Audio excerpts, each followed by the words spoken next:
G'day guys, Cam and Tiff Wild Touring, and welcome to Touring Talk number 7. Yep, September. Yep. So Touring Talk, little midweek episode we run once a month, and it's all about what it costs to be on the road for us the last month. So that's fuel, accommodation, all that kind of stuff. And then we have an overarching theme for the video too. Yeah. So today's episode is going to be all things maintenance. Yeah, so caravan maintenance, car maintenance. We've had quite a few questions from people asking how we manage that while we're traveling on the road. So we'll talk about all that kind of stuff. Some stuff I do myself, some stuff we farm out because I can't do it myself. But before we get into all of that, let's talk about the last month on YouTube. What have we seen? Where have we been? First, we finished up the end of Cape York and we're into Cairns. Yep, and then we made our way back north to Cooktown. We did the Creb Track. Yeah. Poked around there for a little bit, and then we've made our way out west to Porcupine Gorge and Winton and some of those outback Queensland towns. Yeah, and then we're going to talk about our favourite campsite and the least favourite campsite from that last month on YouTube. Is that?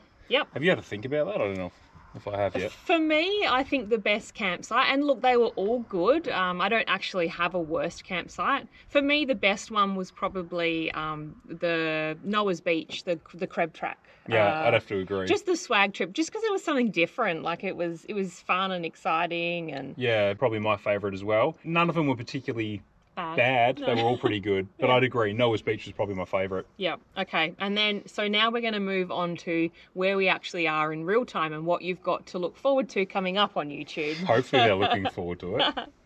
So in the month of September we started in Carnarvon Gorge. We then made our way up to Blackdown Tablelands. We've then popped out at the coast just up near Yeppoon and we've explored Byfield National Park. And then we've made our way down through Bundaberg to Rainbow Beach, across to Fraser Island, and then we poked around the Sunshine Coast for a little bit. Yeah, it's a pretty busy old month. Yeah, it was. On that note, let's get into facts and figures and stuff. I'm interested to hear how many Ks that is, because it sounds like a bit. Okay, so distance, it's only 2,500 Ks. So it's actually one of our lower months we've ever done.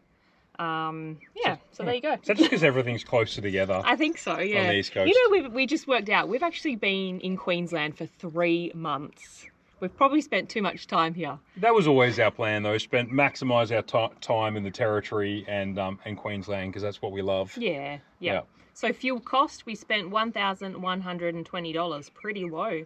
Yeah, fuel's cheaper over here. Yep, and fuel economy, about the same as always, 22.2 litres per 100. That's probably a smidge higher because we're hitting a few mountain ranges and stuff. Yeah, and maybe a bit of beach driving? Yeah, fair bit of full driving, fair bit of beach driving. Yeah. So accommodation costs $1,514. It's about standard what we've spent with other months. Interestingly, we actually spent 13 nights in hip camps, which is more than we've ever done. Yeah, we're finding there's less free camping available on the East Coast, so far anyway. And I'm just loving hip camps at the moment. Yeah. They're awesome. Yeah, we're actually on one right now. Yeah. And it's a ripper. They're low cost, like you can have amazing spots to yourself, and there's so many of them around. They're awesome. Yeah. So yeah, 13 nights hip camp, 10 nights in a caravan park, and 7 nights in a national park. No free camps at all. That doesn't surprise me. Nah, there's less of them over in the sort of pocket that we've been poking around in. Especially along the coast. Yeah.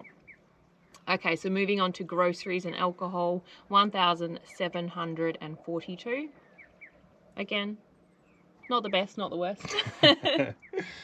And then dining out and tourism, 1,375. So pretty up there. Is that because we did that zoo trip? There's 2 reasons. One of them was we went to Australia Zoo, and like any sort of day trip like that is expensive. Like it was about $250 for entry for all of us.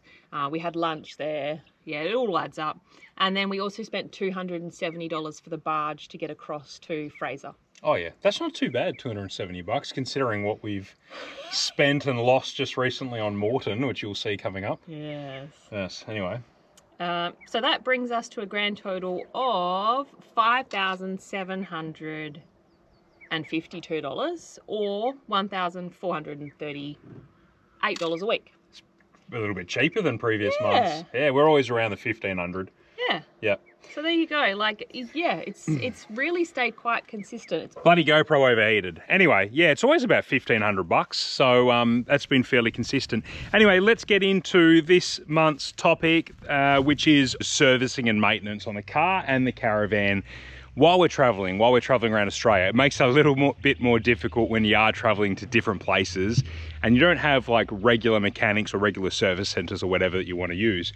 You're also going to be doing some of the hardest kilometers that you'll probably ever do on your car and your caravan. That's because you're doing rough dirt tracks, lots of dust, you're towing your house behind you, which is heavy and puts a load on your vehicle. So you've got to look after your gear. The car's a little bit simpler, and that's because, well, for me, I've got a new car. It's under a warranty period still, and it's got regular scheduled maintenance that needs doing. So I stick to that. I'm following the logbook recommendations, and I'm doing 10,000k services on this as I travel. We're in a lucky position where I can put a question box out on Instagram or Facebook, and I can ask people for recommendations for decent mechanics as we travel. And then I try to sort of like plan ahead when we're looking at our itinerary, so that I know where we're going to be when I come up to those 10,000k intervals and I can find a mechanic in that area. The only thing that I would say about that is that I am adding a few extra bits and pieces every time I get the car serviced, but I'll make sure that they'll do engine oil, oil filter, air filter, fuel filter and cabin filter every service, every 10,000k's on this cruiser.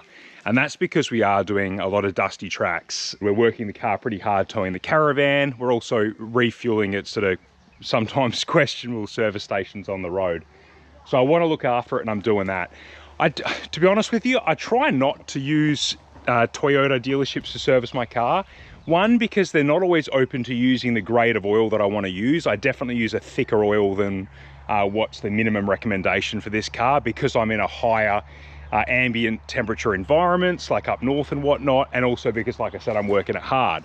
So they recommend a 0W20, and I'm using yeah, a thicker grade oil than that. Like the minimum I'm using is like 530. So not all Toyota dealerships are open to that. Sometimes that means it's a little bit easier just to find an independent mechanic. On that note, if you can recommend one around the New South Wales area, I'd be keen to hear from you. If you're passing through Perth, I definitely recommend AGD Auto. That's who looks after my cruiser and does a wicked job. On top of like the regular 10,000k services on the car, the only other things I'd recommend is if you're going to be heading out somewhere remote or it's been a while since you've done it, definitely just check your fluids. This is really basic stuff, right? I'm not a mechanic. I'm not even particularly mechanically minded, but it's just the basics that'll get you out of trouble. So every now and then, lift the bonnet, and all you're looking for is to make sure that your reservoirs are full, your brake reservoir. I've got a water to air intercooler, so I'm looking at that. I'm also looking at the radiator coolant level as well. Engine oil dipstick, make sure that you've got oil level where it should be. I have a bit of a visual underneath here. I'm looking at hoses to see if they're perished or worn. I'm making sure all the clips and stuff are tight on everything. If you can see belts and pulleys, have a look at them. So a lot of it's visual, a lot of it's also auditory. You're listening as you're driving for new squeaks or rattles or wobbles or knocks or whatever. They're the things that are going to be your early warning signs for, that you might have some dramas. A lot of it's visual as well underneath the car. I'd be looking just to make sure that all the drive line's tight, so giving those drive shafts a bit of a wobble. Suspension components, shocks and springs are seated correctly. Everything looks like it's done up tight. Often there's witness marks, like a little paint pen to line up between, the nut or the bolt and the body so that you can see that it hasn't moved. I'll be checking that wheel nuts are tight and that there's no play in the wheel bearings by giving the wheel a bit of a shake and making sure I can't hear any sort of knocking or anything. I can't feel any movement. Especially if you're running aluminium rims on cars or caravans, because aluminium's a little bit softer. If those wheels have been off recently, like for new tires or a rotate, or you've fit new rims or anything like that, or you're in a new vehicle, I definitely recommend checking that your wheels are torqued up correctly. Make sure that those wheel nuts are tight, because it's not unusual for like the first couple of 1000K, especially if you're doing rough stuff, for something to come loose. And that's basically the car. Actually, I'll show you one more thing because I get a few questions about this. So I am running a Scan Gauge 3 and I get a few questions about what I'm actually monitoring on the cruiser. Now, different cars, you'll probably want to monitor different things. For me, on the cruiser, I'm specifically looking at trans temps, intercooler temps, coolant temps, engine RPM, what gear I'm in, and the lockup status. I'm watching those trans temps because I am noticing that they get pretty hot pretty quickly, and then I'm interested in the relationship between those trans temps and what gear I'm in and what lockup status is, whether it's locked or not. By locking it in a lower gear in certain situations, I'm trying to work out whether I can manipulate those trans temps and stuff to bring them down. And to be honest with you, I haven't noticed that I can do that. Some people say you can by driving in manual 7 and stuff, but I haven't really noticed a big difference. Anyway, that's what I'm watching. Depending on what car you're driving, you might want to monitor other things. Like often people want to know about EGTs and whatnot, especially in like aftermarket turboed cars. Yeah, that's a whole nother thing. But yeah, really that's just an early warning sign to look at to give me an idea of what's going on with the car. You know, if I was low on coolant, or, you know, I had a coolant leak somewhere, I'd hope to see that coolant temperature rising, and it might be an early indication so I could stop the car and get it sussed out before I do any further damage. Further to that, I'm obviously running a TPMS, iCheck TPMS. That's a pretty good thing to run for the car and the Caravan, so you can get on top of you know, a leak or a flat or whatever before you ruin a tire or a rim. Hey guys, quick interruption to this week's video. For the next 2 weeks, if you buy any TPMS from iCheck and you use my discount code WILD, you'll get 10% off, you'll get a free set of screw-on deflators, and you'll get free shipping. 2 weeks only, iCheckTPMS.com.au. And that's really the car. Like I said, it's new and it's under warranty and it's getting regular servicing, so I don't have to do too much with it. As for the Caravan, Caravans generally have a service schedule for warranty as well.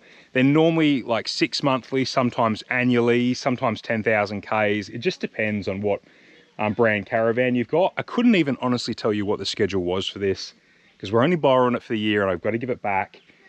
So I'm looking after maintenance and servicing myself, and then Cameron Caravans will pick that up when they get it back. But it's probably good for the sake of this video because I can tell you what I've been doing. So again, a lot of it is visual. I'm having a good look at all the essential bits. So the hitch, making sure nothing's loose, making sure everything moves as it should. The handbrake, which should be up right now, I can feel that it's tight and it's actually grabbing. You know, the jockey wheel and stuff, nothing looks bent or out of place.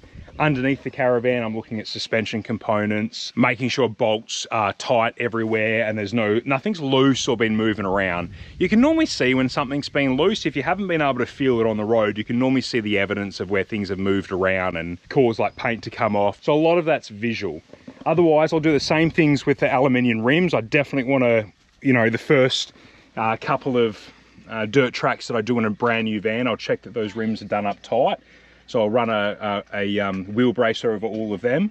I'll also give those wheels a little bit of a wobble, like I said before, to feel for play in the wheel bearings. Wheel bearings is definitely something that you have to keep up with on Caravans. I don't really know why, but wheel bearings definitely seem to need more adjustment and a little bit more love than they do on cars. And someone else will have an answer for that. I don't really know why, but they definitely do.